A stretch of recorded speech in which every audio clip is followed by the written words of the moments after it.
दोस्तों, Brajesh Chandra learning channel में आपका स्वागत है। दोस्तों, प्राचीन भारतीय इतिहास पर मैं अपनी अगली प्रस्तुति के साथ आपके समक्ष उपस्थित हूँ। प्रस्तुत वीडियो में हम लोग ईस्वी पूर्व 6ठी सदी और 4ठी सदी के मध्य भारत पर ईरानी एवं यूनानी आक्रमण तथा इसके प्रभाव की चर्चा करेंगे। दोस्तों, प्रारंभिक एवं मुख्य परीक्षाओं के दृष्टिकोण से यह विषय अत्यंत महत्वपूर्ण है और हमें उम्मीद है कि इसका अध्ययन करने के बाद आप इससे संबंधित प्रश्नों का उत्तर आसानी से दे पाएंगे। तो आइए अध्ययन शुरू करते हैं। सबसे पहले हम लोग ईरानी आक्रमण पर चर्चा करेंगे।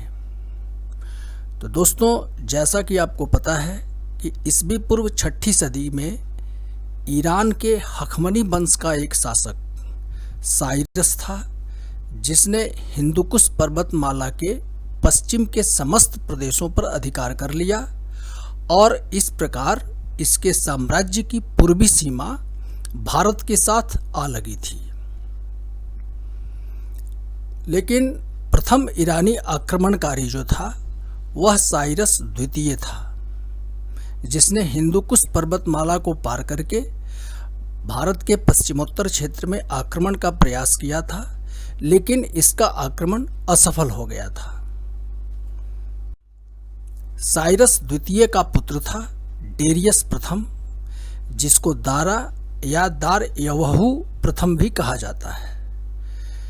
इसका शासनकाल ईस्वी पूर्व 521 से 485 के मध्य था और यह मगध राजा बिंबिसार और अजातशत्रु का समकालीन था। डेरियस प्रथम या दारा, इसने हिंदुकुश पर्वतमाला को पार किया और कंबोज, पश्चिमी गंधार और सिंध का विजय इसने कर लिया। इस प्रकार डेरियस प्रथम को पहला सफल ईरानी आक्रमणकारी माना जाता है। तो अगर परीक्षा में यह प्रश्न पूछा जाता है कि भारत पर आक्रमण करने वाला प्रथम ईरानी शासक कौन था, तो वह डेरियस प्रथम था।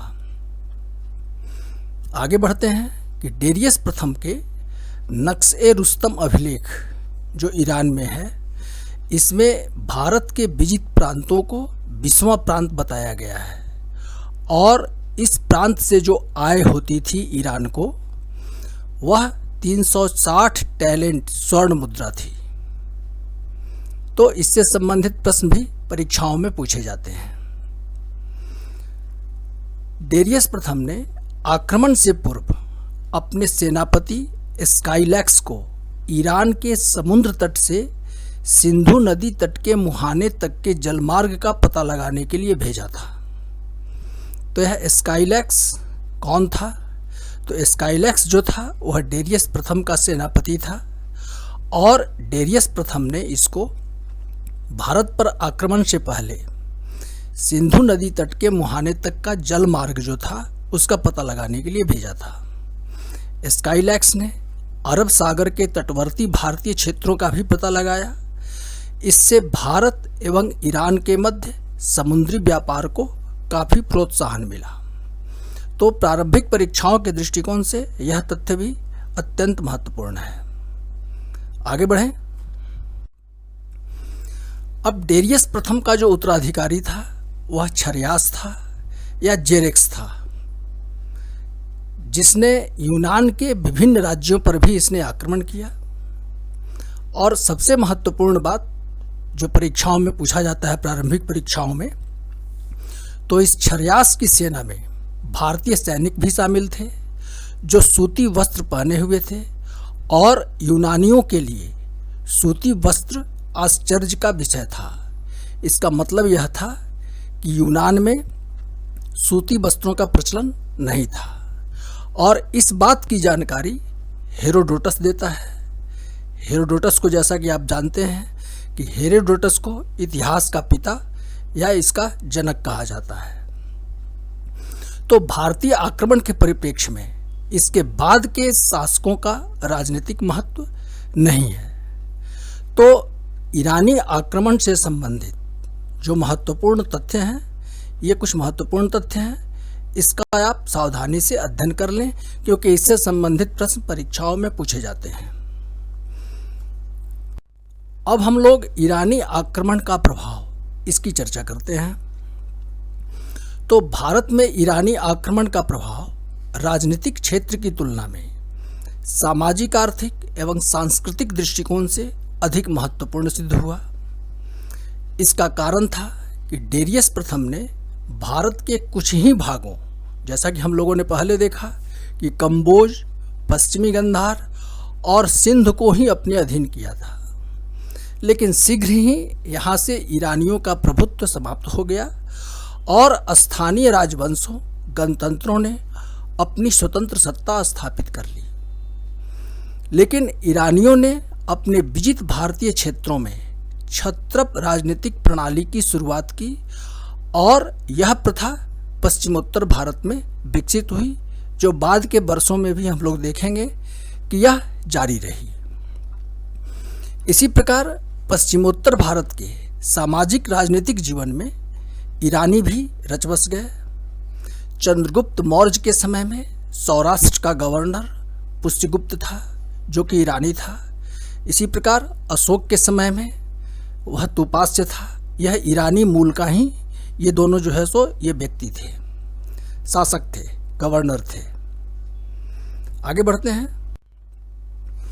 अब आर्थिक प्रभाव की अगर चर्चा करें तो डेरियस प्रथम ने, जैसा कि हम लोगों ने पहले देखा कि आक्रमण से पूर्व अपने सेनापति स्काइलैक्स को ईरान के समुद्र तट से सिंधु नदी तट के मुहाने तक के जलमार्ग का पता लगाने के लिए भेजा था। तो स्काइलैक्स ने अरब सागर के तटवर्ती भारतीय क्षेत्रों का भी पता लगाया। इस बात की चर्चा हम लोगों ने पहले कर ली। तो इससे भारत एवं ईरान के मध्य समुद्री व्यापार को काफ़ी प्रोत्साहन मिला। अब भारत के व्यापारी समुद्र मार्गों के द्वारा दूर दूर तक पश्चिमी देशों ईरान, यूनान तथा मिस्र तक जाने लगे। ईरान के हखमनी साम्राज्य के साथ घनिष्ठ व्यापारिक संबंधों की पुष्टि पश्चिमोत्तर भारत से मिलने वाले ईरानी सिक्कों से होती है, जिसमें डारिक एवं सिगलोई जो ईरानी सिक्के हैं यह पश्चिमोत्तर भारत से प्राप्त होते हैं। डारिक जो था वह स्वर्ण मुद्रा थी ईरान की और सिगलोई चांदी के सिक्के थे। तो यह आर्थिक प्रभाव था ईरानी आक्रमण का। आगे बढ़ें। अब हम लोग कला एवं संस्कृति पर ईरानी आक्रमण के प्रभाव पर चर्चा करेंगे। तो कला एवं संस्कृति के दृष्टिकोण से भी इन संबंधों का व्यापक महत्व था। जैसे भारत के पश्चिमोत्तर भाग में खरोष्ठी लिपि का विकास हुआ, जो ईरान की एरेमाइक लिपि से विकसित हुई थी तथा खरोष्ठी लिपि दाएं से बाएं तरफ लिखी जाती थी।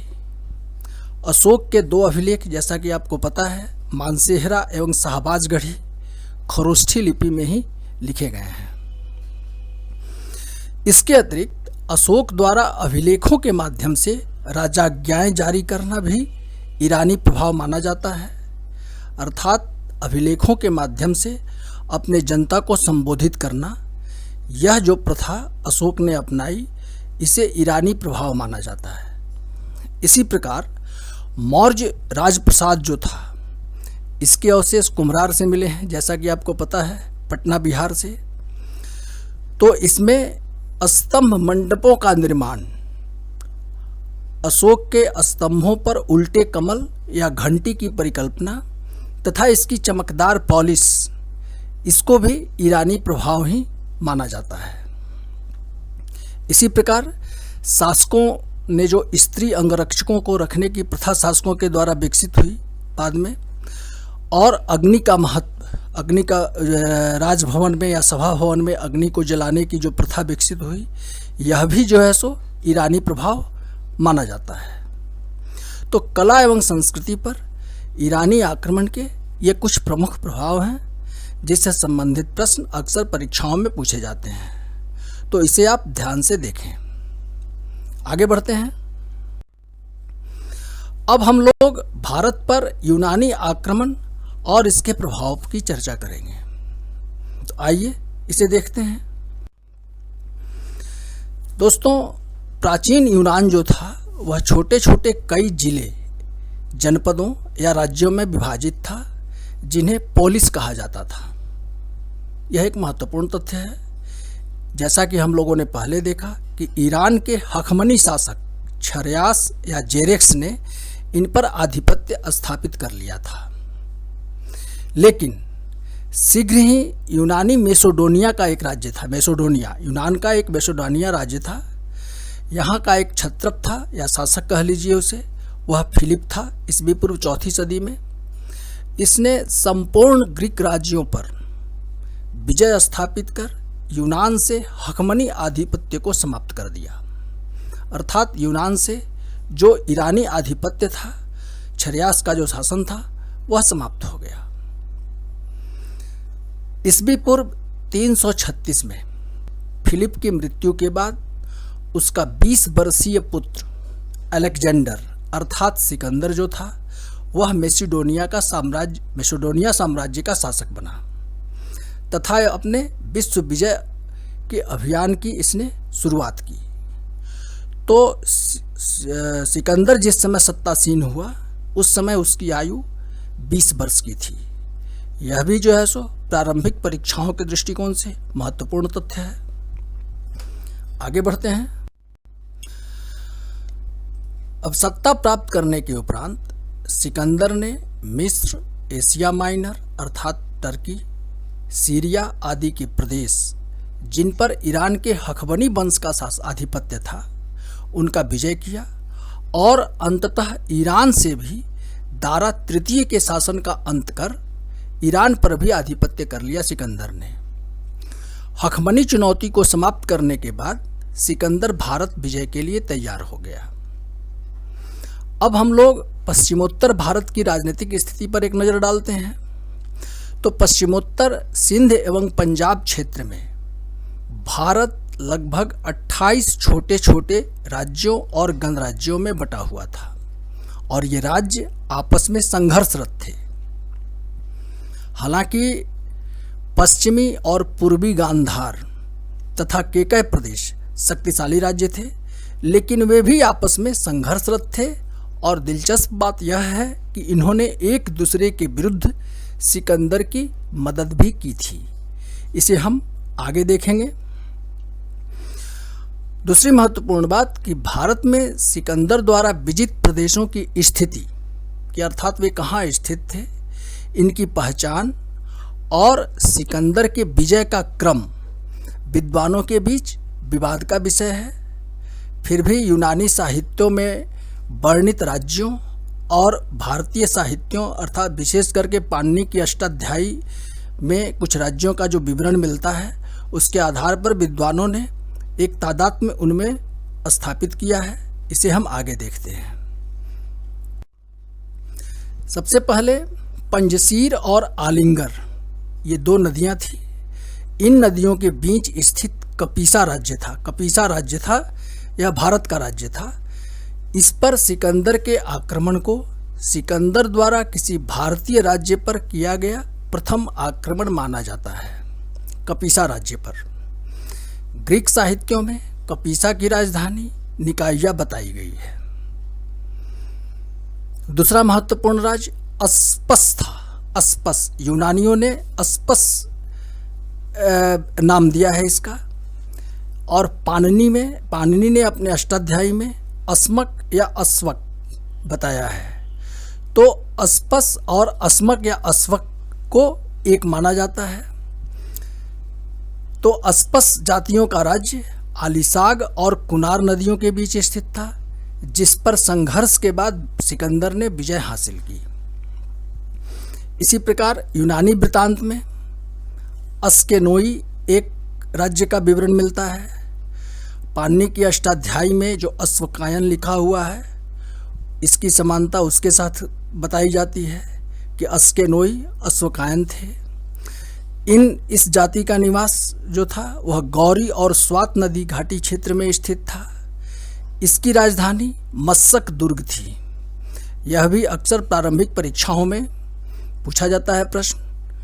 मस्सक दुर्ग अश्वकायनों का था। सिकंदर के साथ युद्ध में वाहिक देश अर्थात पंजाब क्षेत्र में यह वाहिक देश था। यहाँ से 7,000 सैनिकों की सहायता अश्वकायनों को प्राप्त हुई थी। अंततः युद्ध हुआ, सिकंदर की विजय हुई और सिकंदर ने धोखे से वाहिक देश के सैनिकों को मार डाला था। तो यह सिकंदर पर एक धब्बा है कि जिन्होंने धोखे से पंजाब क्षेत्र का जो वाहिक देश था उसके 7,000 सैनिकों को मार डाला था। दूसरी महत्वपूर्ण बात जो प्रारंभिक परीक्षाओं के दृष्टिकोण से महत्वपूर्ण है कि अश्वकायनों ने राजा की मृत्यु के बाद अपनी रानी के नेतृत्व में सिकंदर से युद्ध किया था।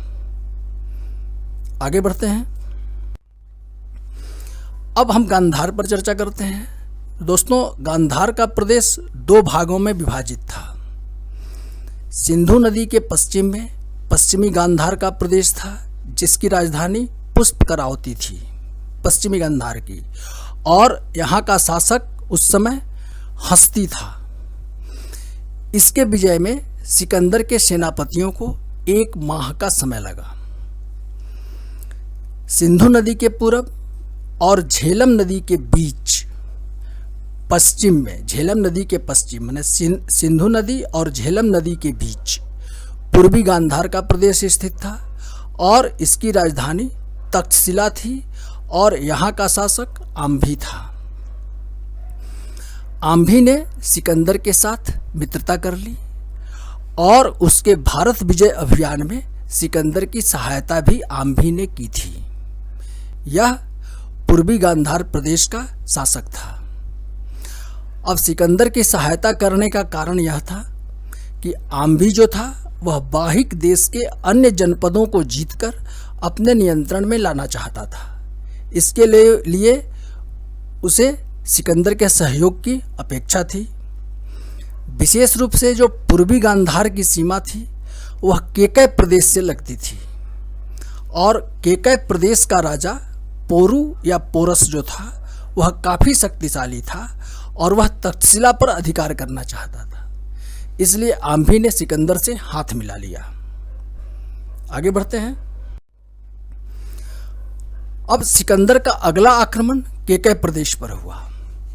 केकय प्रदेश बितित्सा अर्थात झेलम और असिकनी अर्थात चिनाब, झेलम और चिनाब नदियों के बीच स्थित था केकय प्रदेश।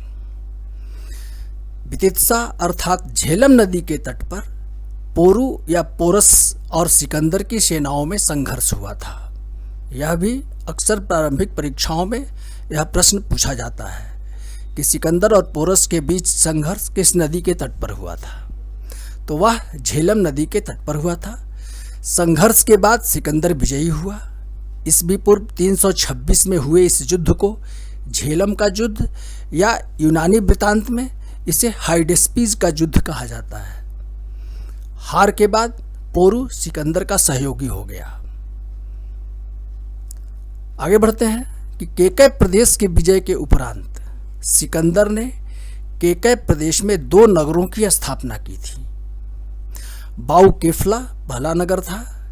तो जिस स्थान पर उसने झेलम के तट को पार किया था सिकंदर अपनी सेना के साथ, वहाँ पर उसने बाउकेफला नगर की स्थापना की थी। बाउकेफला जो था वस्तुतः सिकंदर का प्रिय घोड़ा था, जिसकी नदी पार करने के दौरान मृत्यु हो गई थी। तो वहाँ पर सिकंदर ने बाउकेफला नामक नगर की स्थापना की थी और दूसरा नगर उसने निकिया नगर बसाया।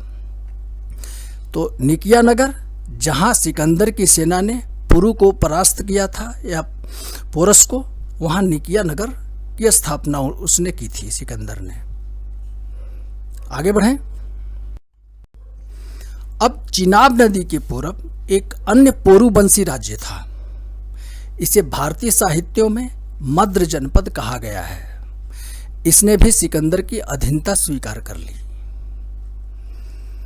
सिकंदर का अगला सामना कठोई या कठ गणराज्यों के निवासियों से हुआ।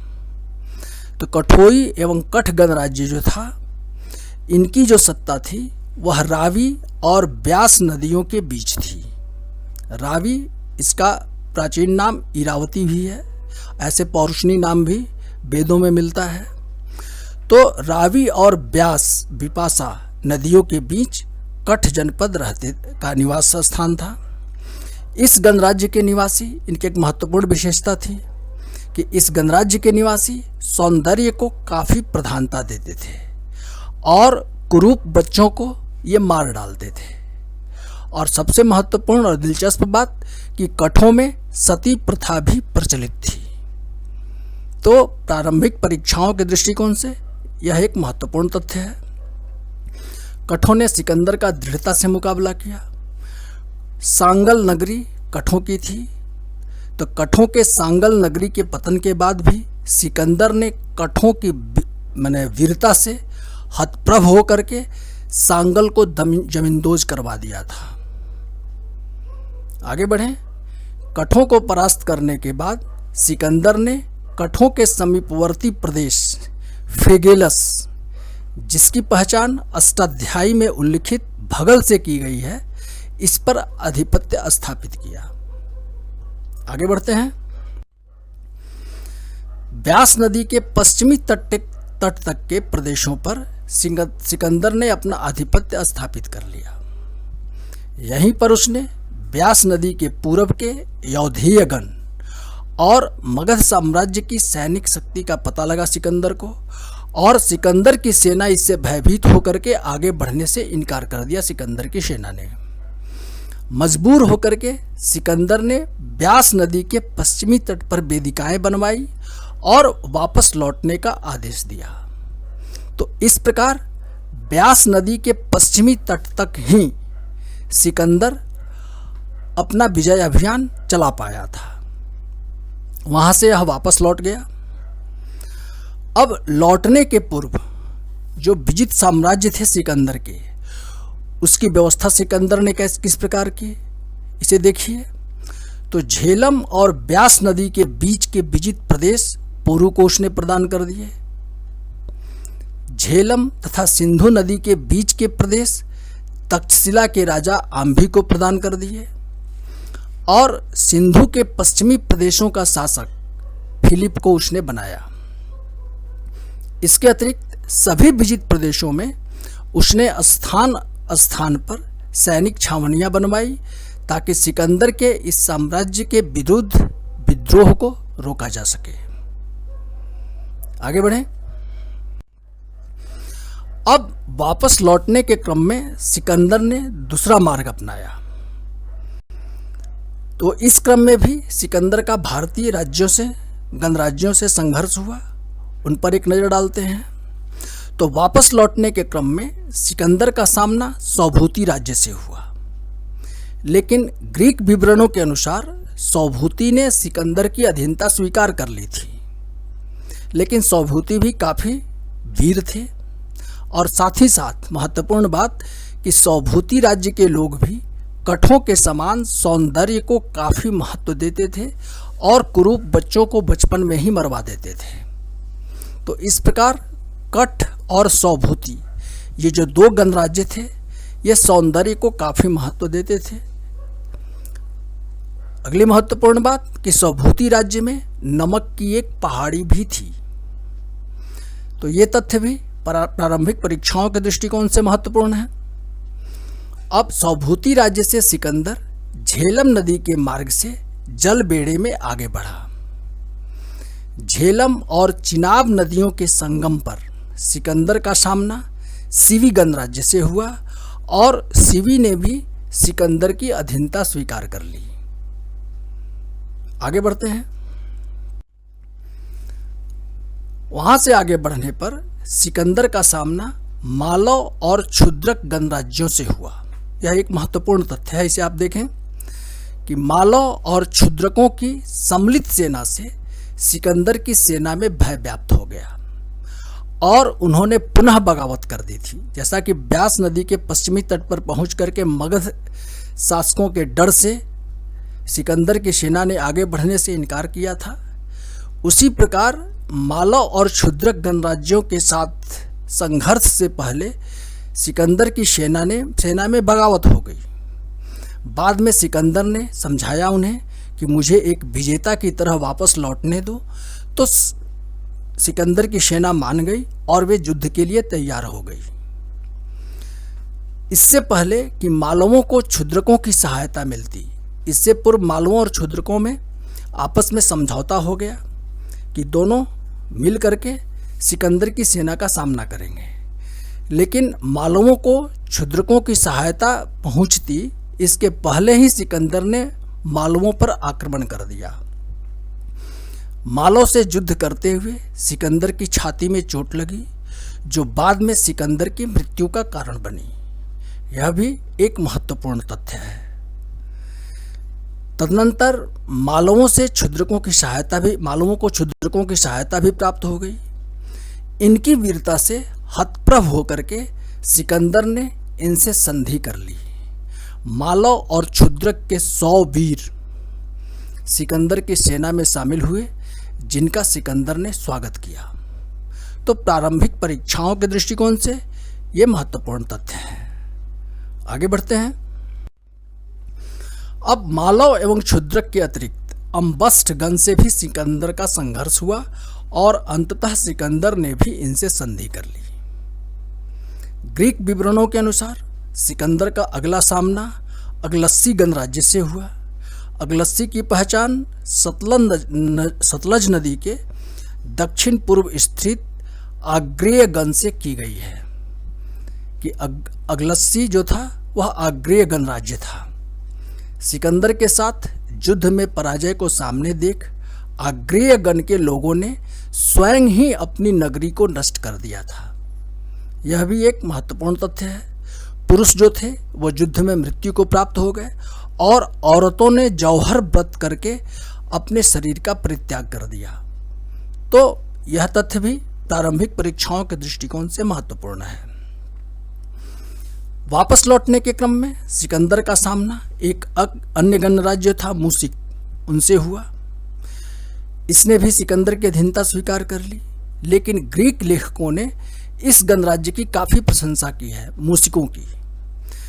इनके बारे में यह बताया गया है कि यहाँ के निवासी दीर्घायु होते थे, 130 वर्ष जीते थे, सात्विक और नियमित जीवन जीते थे और दास प्रथा का इनमें अभाव था। तो यह भी एक महत्वपूर्ण तथ्य है, इसे आप ध्यान से देखें मूसिकों के बारे में। आगे बढ़ते हैं। अब सिंधु नदी के मुहाने पर पहुंच करके सिकंदर ने अपनी सेना को 2 भागों में बांटा। एक भाग को अपने जल सेनापति निर्याकस के नेतृत्व में समुद्री मार्ग से यूनान की तरफ भेजा और स्वयं सेना के दूसरे भाग के साथ मकरान तट से होते हुए यूनान के लिए उसने प्रस्थान किया। अगला महत्वपूर्ण तथ्य कि ईस्वी पूर्व 323 में सिकंदर बेबीलोन पहुंचा, जहां उसकी मृत्यु हो गई। इसकी मृत्यु का कारण यह बताया जाता है कि मालवों के साथ युद्ध करते समय सिकंदर की छाती में चोट लगी और यह चोट अभी तक पूरी तरह से ठीक नहीं हुई थी। उसे ज्वर हो गया था। इसी ज्वर में उसने काफ़ी अधिक मदिरा पान किया और इस प्रकार अपने देश पहुंचने से पूर्व ही अंततः रास्ते में ही बेबीलोन में उसकी मृत्यु हो गई। तो सिकंदर के आक्रमण से संबंधित ये कुछ महत्वपूर्ण तथ्य हैं जो प्रारंभिक परीक्षाओं के दृष्टिकोण से अत्यंत महत्वपूर्ण है। तो आप इसे ध्यान से देख लें। अब सिकंदर तथा इसके आक्रमण से जुड़े कुछ महत्वपूर्ण तथ्य जिससे संबंधित प्रश्न अक्सर परीक्षाओं में पूछे जाते हैं, उन पर एक नज़र डालते हैं। तो सिकंदर के गुरु का नाम अरस्तु था।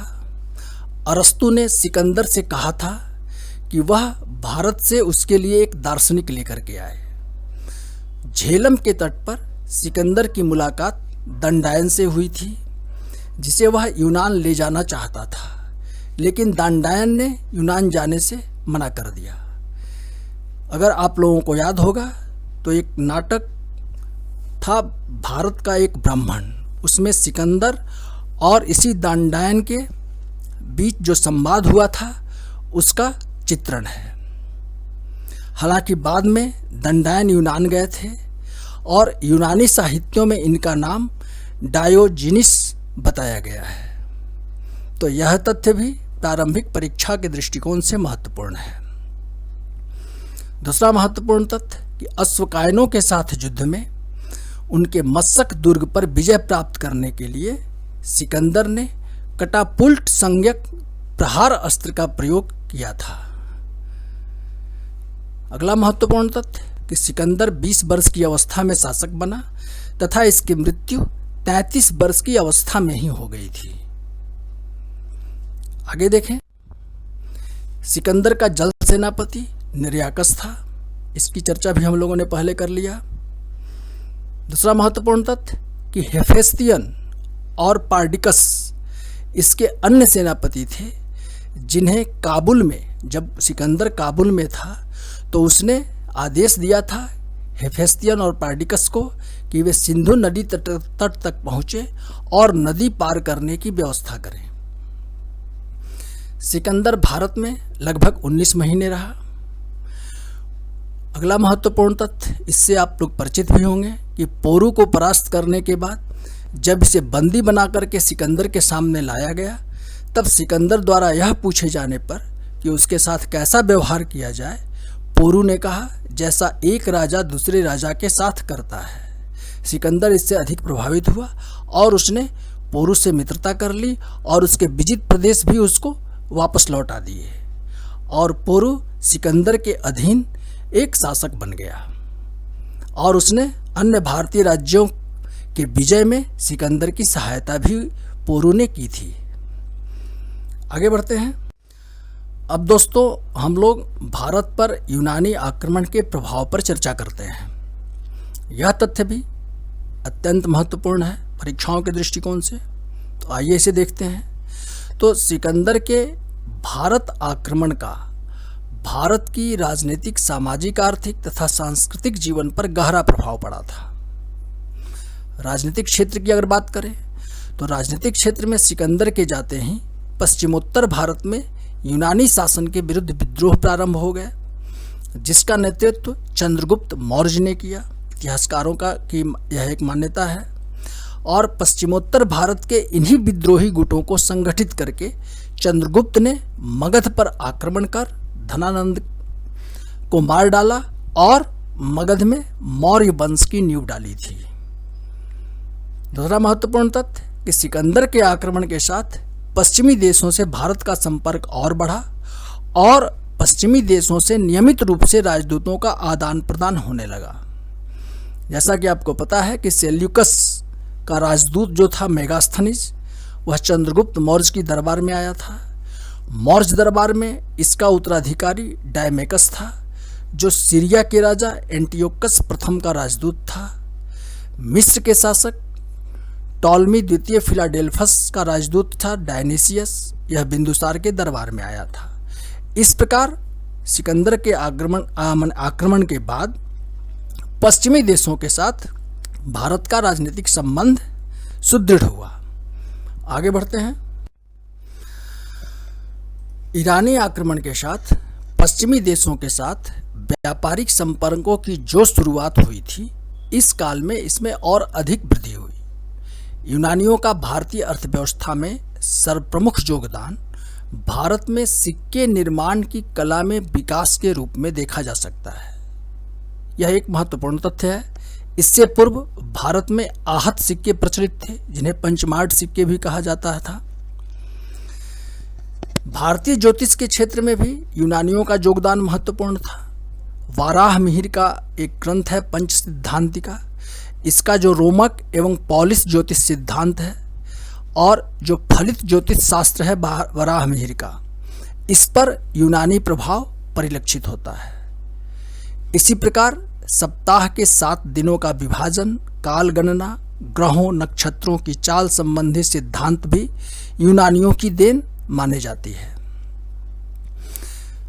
अगला महत्वपूर्ण तथ्य कि भारतीय नाटकों में पर्दे का विचार, इसको भी यूनानी प्रभाव माना जाता है, क्योंकि इसे यवनिका कहा गया है।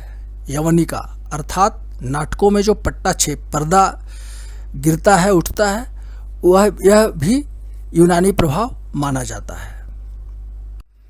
इसी प्रकार भारत के पश्चिमोत्तर भाग में मूर्ति निर्माण की गांधार कला शैली का विकास हुआ था और यह भी यूनानी प्रभाव का परिणाम है।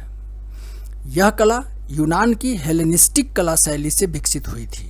गांधार कला जो थी वह यूनान की हेलेनिस्टिक कला शैली से विकसित हुई थी। इस शैली में अधिकांशतः बुद्ध की मूर्तियों का निर्माण किया गया था।